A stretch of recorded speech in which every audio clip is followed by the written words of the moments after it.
Hello，大家好，歡迎收聽 Find Yourself 嘅頻道，我係 Chiling。Hello，我係大無畏。Hello，我係威師傅。咁咧，今日咧，我哋咧就有一個好得意嘅新環節。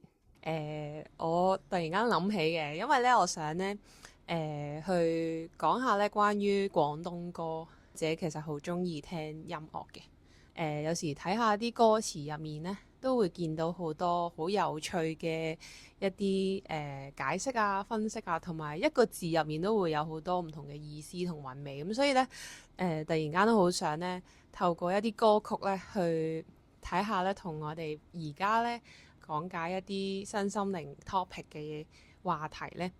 係啦。咁今日咧，我就攞咗3首做一個環節啦。咁咧就呢個節目咧，你就當係一個與歌對話嘅一個環節，係啦，亦都可能咧透過呢一啲歌曲啦，可能反映咗我哋心理嘅狀態啦，又或者我哋反思下啊，原來呢首歌帶出嘅 meaning 咧，係又令到我哋有點樣睇自己嘅人生咁樣咧。咁嚟緊咧，我哋就第一首歌咧就係楊千嬅嘅《最好的債》啦。係啦，咁其實3首歌咧都係楊千嬅嘅，咁啱，係啦，唔係話因為我特別好中意楊千嬅啦，純粹係因為我覺得首歌係好聽，好有意思，而嗰份詞同埋曲都寫得好好，咁所以就想拎出嚟討論一下咁樣。呢個 topic 好啱我喎，因為我由呢個小學啦到依家，都係好中意唱 K 歌又或者好中意唱歌嘅，即係我有個別名啦，K 歌之后嘅，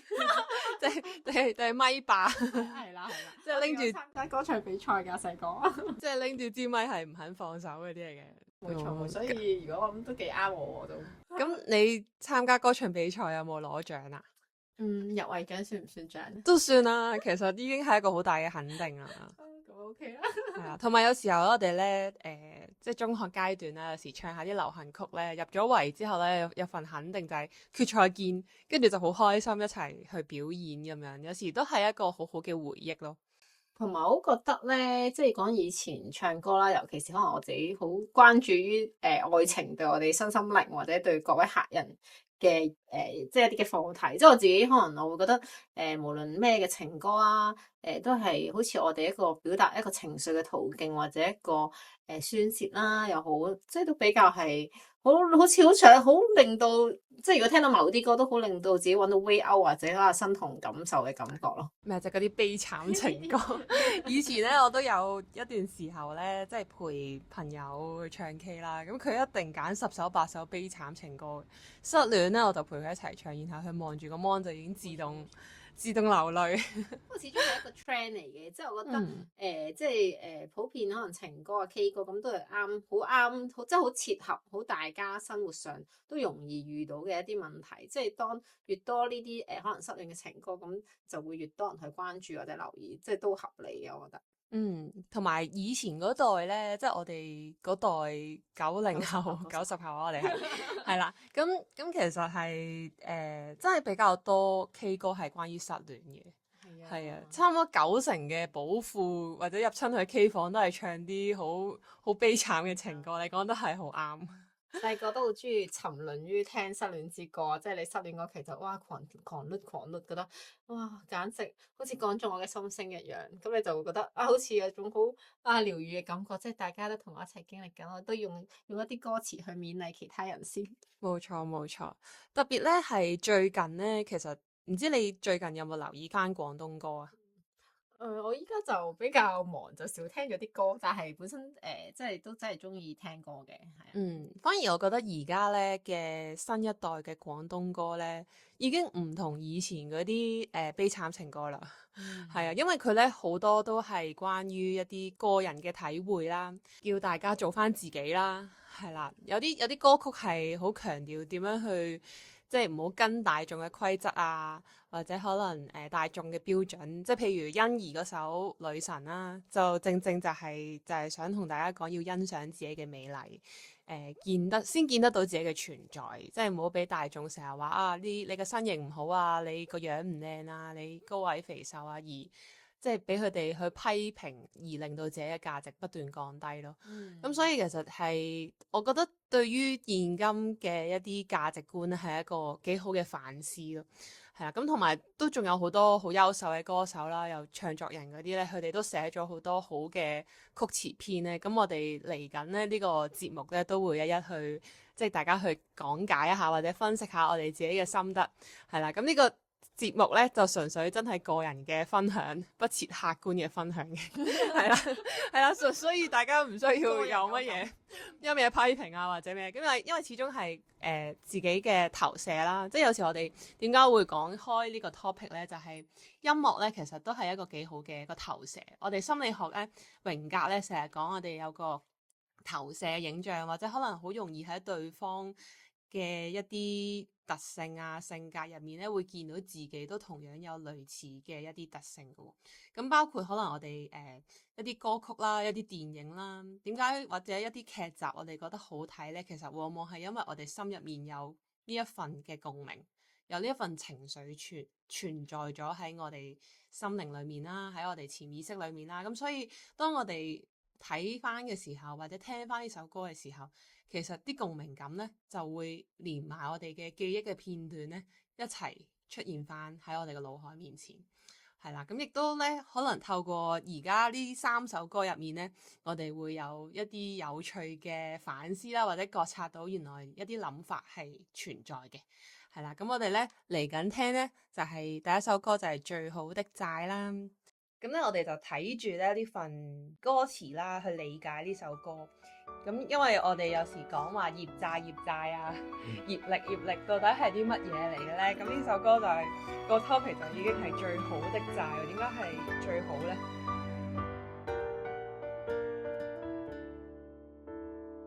自上次離去那一天，確實有太多機會可碰見，很可惜彼此也是太絕，沒有心軟。一想到以前，下着雪還會有些暖，但共你也天生善於冷戰。如固執會變，何日先會變？好一對狂野角色，誰馴服對方先？從前問過千遍，然而從沒誰讓過一線。難道這惡鬥最美，人人都輸，人人敗給終點？誰這樣強大，一樣難匹的光陰那樣快，浪漫被分解，怒火變靜態，愛撒野的小孩被教得很乖，何必論成敗，懶去再結算彼此欠的債，就算溫馨歲月得一支火柴，也算與你相識於天涯，誰要計較那點失態？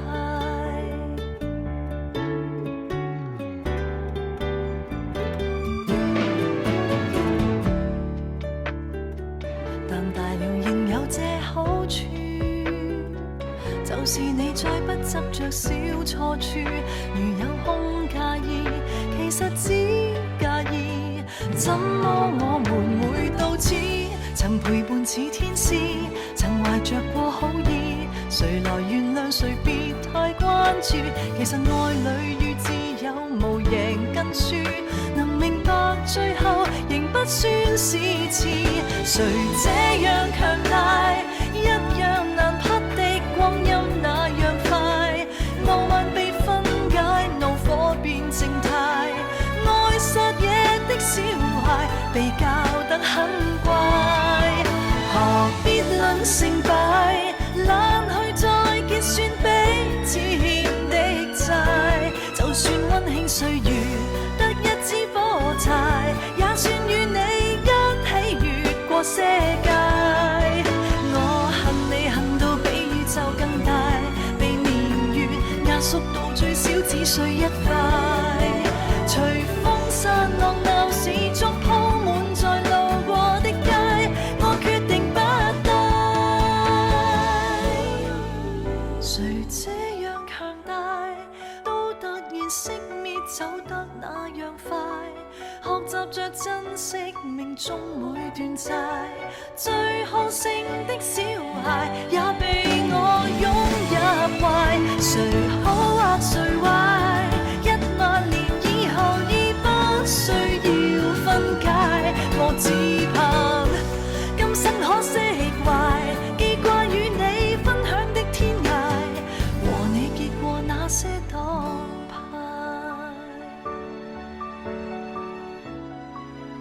你是最好那段債。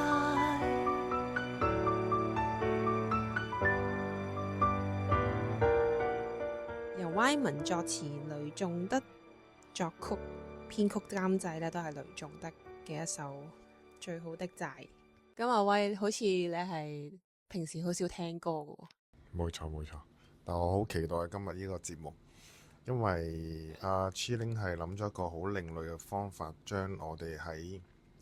成日講身心靈一啲比較道理性或者係感受性嘅嘢，用一啲比較貼地嘅方法咧，去包裝同埋等人更加容易感受到入邊嘅嘢。我覺得今日我哋 lunch 突然間同我哋講呢樣嘢，我係覺得幾期待一陣間會做啲咩，係啦。咁但係我都幾享受或者嚟緊一個短短嘅節目。咁你平時咧聽唔聽歌？即係一隻都唔聽嘅？少啦，都係我年代係陳奕迅啦、孫燕姿啦嘅年代嚟嘅。咁我下次可以揀翻陳奕迅嘅歌。其實陳奕迅都有啲歌咧幾身心靈 feel 嘅喎。係啊，特別係有啲情緒投射咧，我都覺得譬如父子啦，講孝順啦，即係或者可能呢啲原生家庭嘅一啲情緒 topic 咧，我自己都係好中意。有時即係聽落去啦，平時可能對爸爸嘅態度，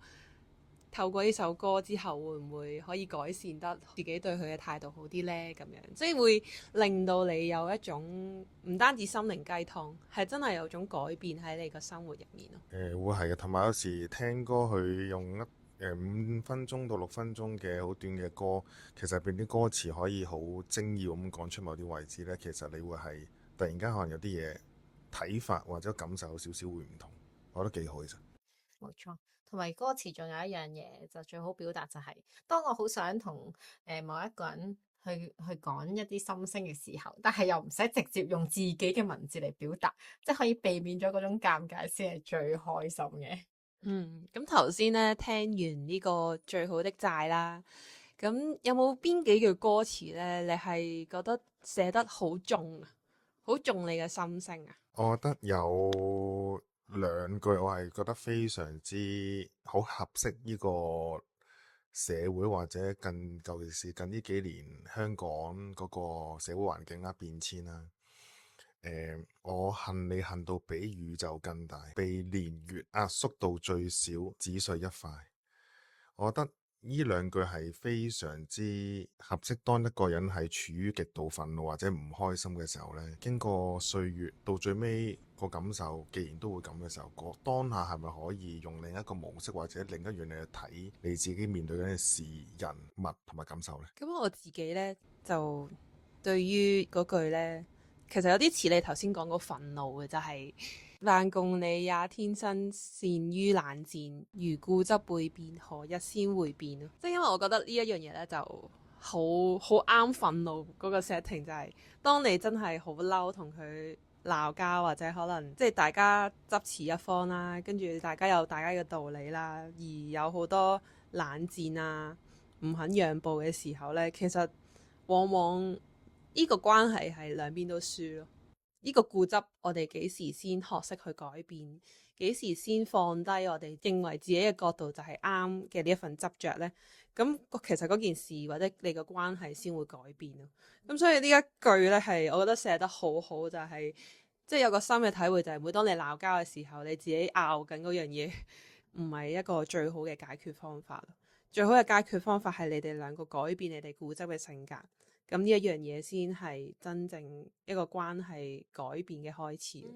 因為我都係比較可能代入啲啦，同我有共鳴啲嘅就係嗰句學習珍惜命中每段債，最好勝的小孩也被我擁入懷。因為其實佢呢句歌詞就係、可能我覺得始終喺我年紀細嘅時候都唔係好明白咩叫珍惜或者每段嘅關係啦。佢講嘅每段債其實都係提及咗好同唔好嘅，我相信亦都唔係淨係負面嘅。咁就會令我可能會去回憶起唔同嘅人會喺我個腦海出現啦。咁點解仲有最好勝的小孩，亦都可以代表到我自己？因為我覺得可能我唔知每個人係咪啦，我自己可能細個都係會好勝啊，或者執着一啲自己好想擁有或好想贏啊，關係到贏輸啊嘅嘢。咁佢話被我擁有為就係即係證明我哋經過可能歲月，都已經將我哋自己嘅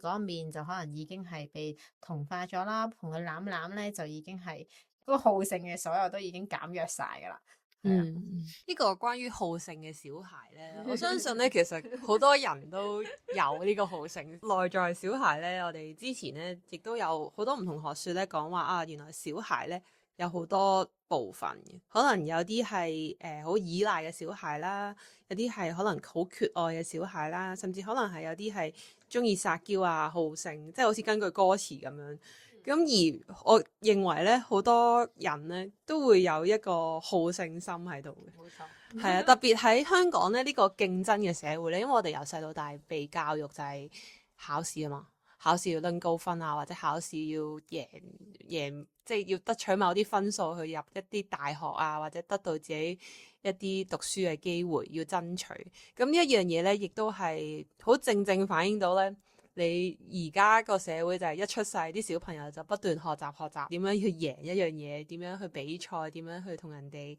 競技啊，咁所以佢哋學好多興趣班，就係學習點樣去贏咯。因為我見到咧有啲小朋友咧係唔俾輸啊，即係佢哋自己輸咧係會唔開心，就 even 可能猜一場包剪揼，佢覺得同屋企人猜包剪揼，佢都想贏屋企人，或者同屋企人捉一盤棋，佢都要有一個好勝心。咁呢個好勝心咧，就日以夜咁樣咧，被大家去餵養啦，或者餵食啦，或者可能其實屋企人見到你贏某啲獎項，佢開心，佢都會覺得啊呢一份信心，呢份勝利嘅感覺好正。咁久而久之咧，佢就會不斷咁樣去追求呢個好勝啦。咁可能出到嚟社會就會覺得啊，如果我失敗嘅話，咁我就真係好冇用啦。咁反而佢調翻轉有機會係咁樣睇自己。咁所以呢部分咧都要即係睇下屋企人或者家長點樣去教育自己小朋友去面對呢個失敗啦。即係比起好勝嘅一個心態咧，我認為學習去接受失敗咧，更應該需要學習咯。都即係提醒翻我哋自己同大家，我覺得就係好好擁抱下自己，無論係好或唔好咁樣咯。呢句歌詞都值得擁抱自己，接納自己。係啦，咁我哋咧聽完呢首歌啦，仲有冇啲咩補充啊？暫時冇啦，咁我哋下一首好，咁我哋下一首。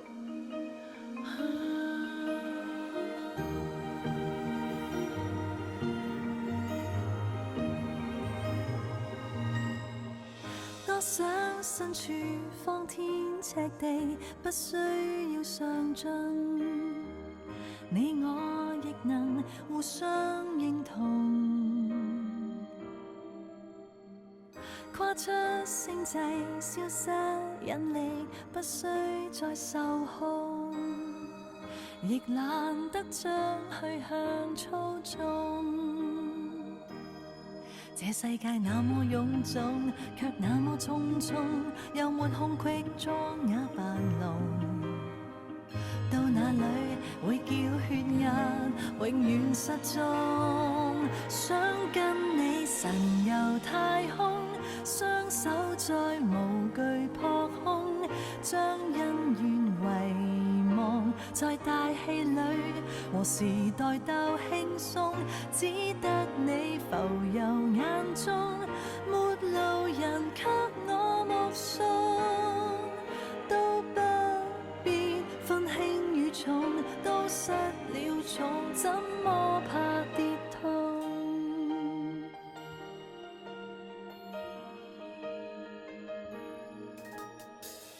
火星閃爍，火花舞動，不需要硬碰。懶理地球是黑是紅，牽手星際，只需發夢，不需要負重。忘記這件白痛不痛。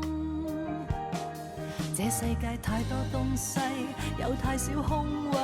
被大氣壓迫得臉紅。到那裏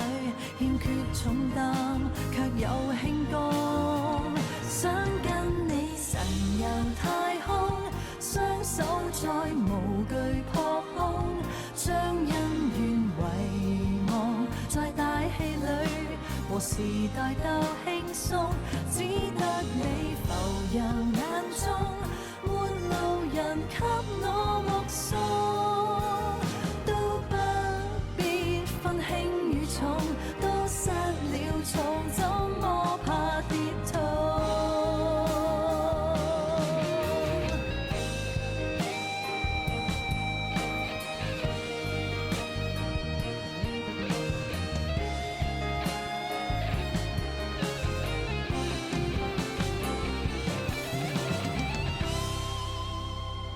星空裏才能有空，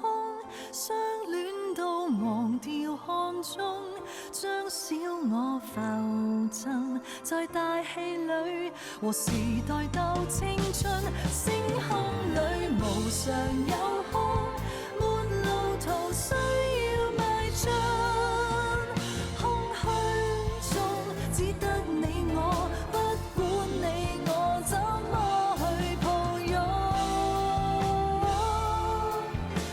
失了重，不必再去分輕與重。愛在旁若無人的太空，多謝咧由林夕作詞啦，編曲監製咧 Eric Kwok 同埋張志堅嘅。你聽過呢首歌未啊？呢首我真係冇聽過。好優美，今次第一次聽嘅時候，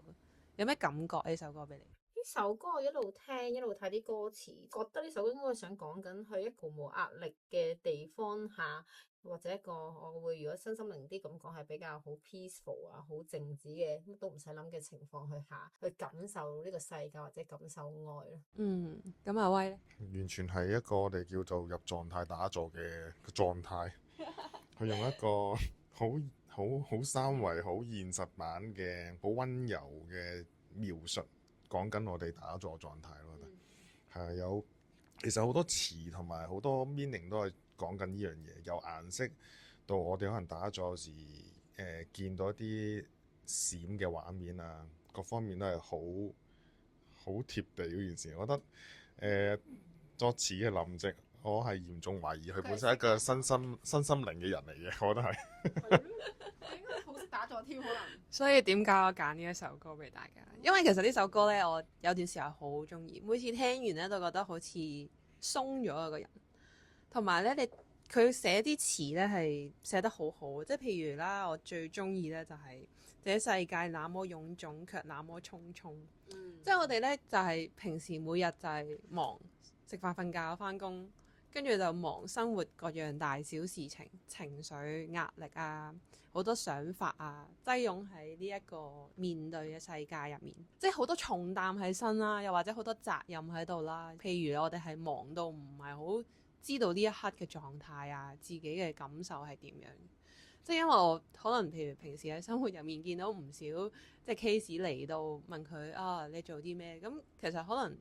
佢十樣八樣都係講緊一啲工作上唔如意嘅嘢。唔如意嘅人啦，唔如意發生嘅事啦，甚至可能路邊街邊經過咧嘅阿叔啊，辣着咗佢某一啲火頭都會激到佢扎扎跳嘅。咁呢一樣我就覺得哇，世界真係好臃腫，大家都好匆匆地過而冇好認真咁樣活着咯。咁所以呢一樣嘢就係我覺得好深嘅體會咯。我覺得有句説話我係好入腦嘅，就係將恩怨遺忘在太空裏，和時代鬥輕鬆。哇，幾瀟灑一句説話寫得，係真係好正。咁同埋有句叫做咧不必分輕與重，都失了重，怎麼怕跌痛咧？呢一樣嘢我係覺得一個情景就係有時我哋計較邊一個做得好同做得唔好，或者我計較我自己邊個付出得多與少，其實一計較咧，我哋就失咗重。有時會令到可能我哋雙方都睇大家唔順眼啊，又或者可能有一啲執着嘅情緒出現咗。咁其實我哋如果真係有呢種計較心喺度嘅時候，咁我哋咪即係好容易即係會怕自己去付出啊。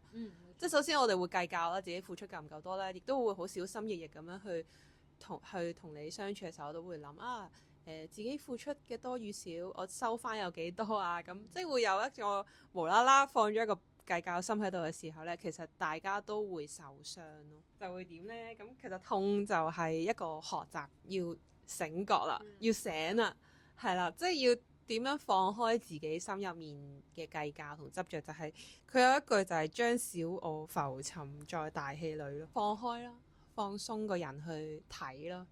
係啊。咁所以我自己都好中意呢一句。林夕先生有機會嚟我哋Find Yourself一齊打下坐，唔該。林夕先生喺台灣喎，我都想。跟住佢下面嗰句又係星空裏無常有空，即係又係寫得好好。後面嗰句啱我多啲，係相戀到忘掉看中，幾咁浪漫，即係證明你係好 focus 好 enjoy 喺一段戀愛入邊。你浪漫咗好多年嘅咧。係啦，冇錯。嗱，呢一個就係催眠嘅狀態啦，就係已經唔記得咗時間存在咗，大家都係入咗狀態啦，已經。係啦，阿威平時入狀態咧，係咪成日都唔見咗啲時間㗎？嗰個咩龍珠嗰個咩修煉精神時間房咧，不過係調翻轉咯。正常3個空間1個鐘入邊可能1日啊嘛，咁我哋呢度係感覺上係1個鐘，原來已經係半日㗎啦。係補充翻阿威師傅咧，頭先 Chiling 問佢係中唔中意聽歌，我想同佢講，佢最中意係睇戲，佢好多咧喺電影入邊嘅金句，可以下次講電影分享下。係，其實成首歌嗰個感受咧，我有時會諗起，即係除咗我哋自己打坐進入到，即係放開晒所有、放空晒所有自己執着啊、諗法啊、情緒嗰個狀態啦，即係進入到一種空性，乜都冇嘅，即係覺得自己好似空瓶咁樣嘅狀態啦。其實佢就係類似講緊呢一種感覺。再去下一首歌啦，下一首歌就都係楊千嬅嘅，係啦，高我。即係我哋平時身心靈最中意講高我高我，其實有啲人咧就叫做潛意識啦，係啦，咁亦都有好多唔同學派，有唔同學說嘅。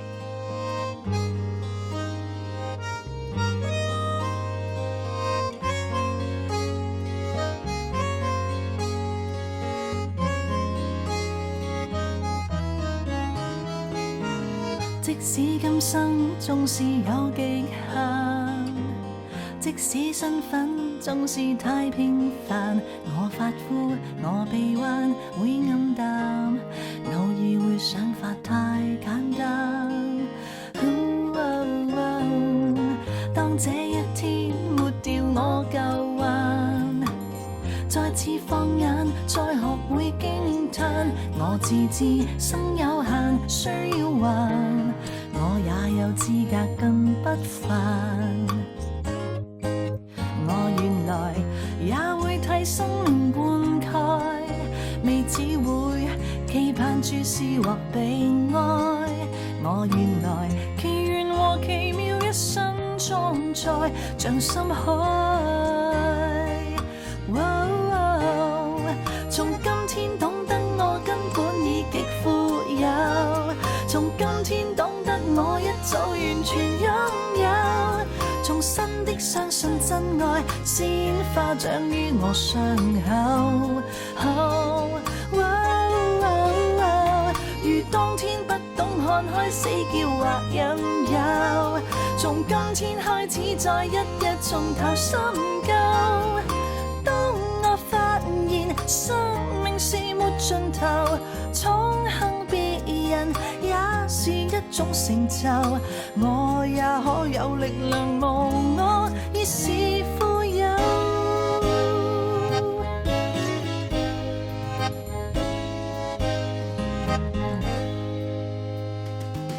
當這一刻我學會善待，再次灌溉，再學會慷慨，我自知心血又可再來，再次去相信我的愛。我原來也會替生命灌溉，未只會期盼注視和被愛。我原來奇緣和奇妙一生裝載像深海。從今天懂得我根本已極富有，從今天懂得我一早完全擁有，重新的相信真愛鮮花長於我傷口。如當天不懂看開死結或引誘，從今天開始再一日從頭深究。當我發現生命是沒盡頭，寵幸別人也是一種成就，我也可有力量無我，已是富有。如過去有約沒有守，想接觸你卻怕沒有手，來重拾那份純真，一笑回眸，與過去揮個手，未知的國土即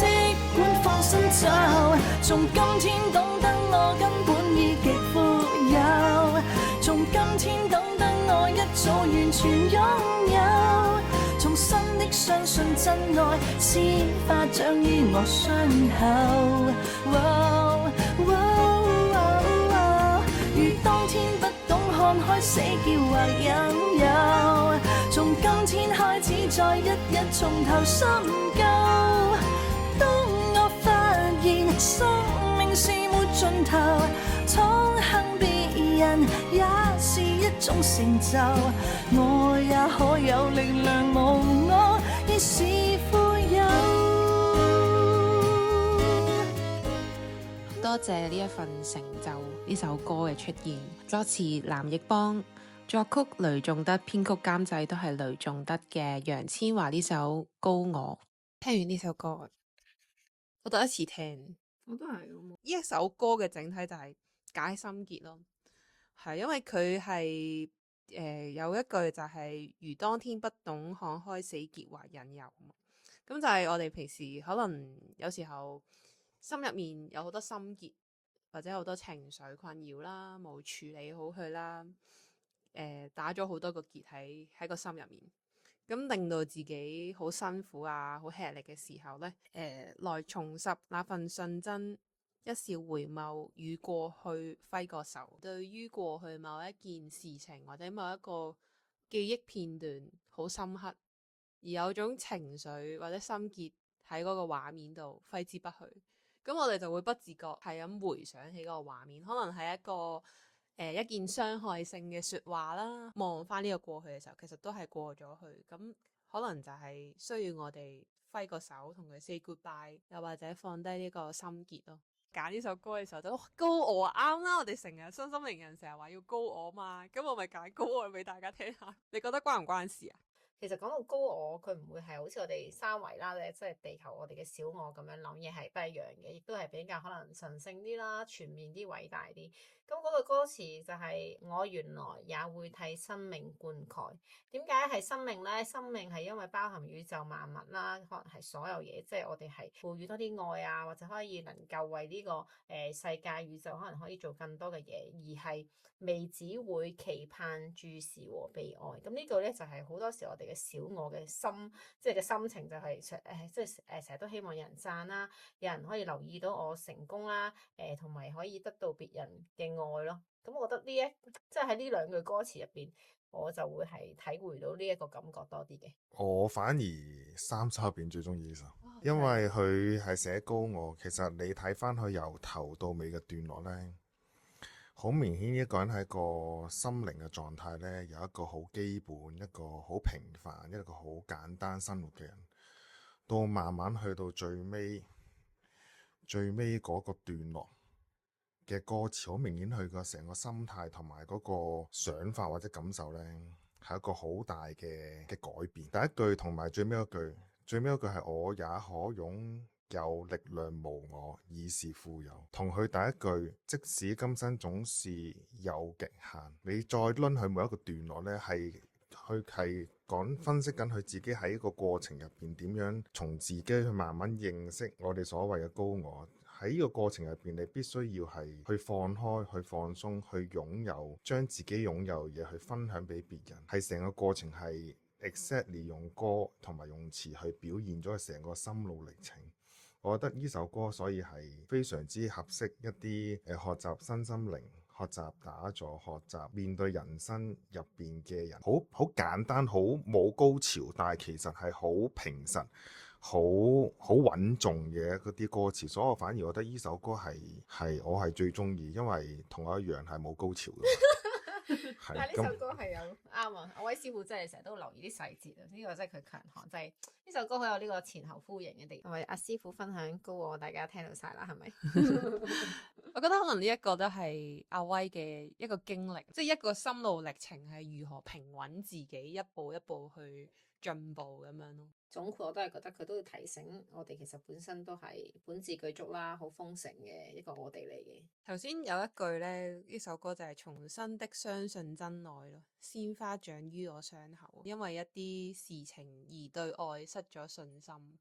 或者可能突然間好似disconnect 咗，點解覺得唔愛嘅？又或者可能有一堆憤怒啊、怨恨突然間出現咗嘅時候，係咪唔見咗一種愛呢？咁所以呢一句又係好 remind 到大家就係其實原來喺度嘅，重新去感受翻，喂，原來嗰個鮮花嗰份愛係一直喺我哋個傷口嗰度添，係提醒你其實呢一份係一份祝福啊，即係或者可能我哋點樣透過呢件事情係學習，將佢轉化為一份力量，俾你去重拾呢一份真愛。藍奕邦先生得閒嚟，我哋翻 yourself 打坐。翻 yourself 會非常之熱鬧，係好啦。咁我哋今日呢，呢一個與歌對話嘅環節呢，就暫時去到呢度啦。下集呢，我哋又會分享其他廣東歌。咁我哋暫時都會分享廣東歌先，因為廣東歌比較貼身啊嘛，同埋容易啲理解。如果你哋有啲咩歌覺得幾有趣，都想睇下我哋個人嘅觀感，都歡迎話俾我哋知嘅。留個言就 OK 啦，拜拜。拜拜。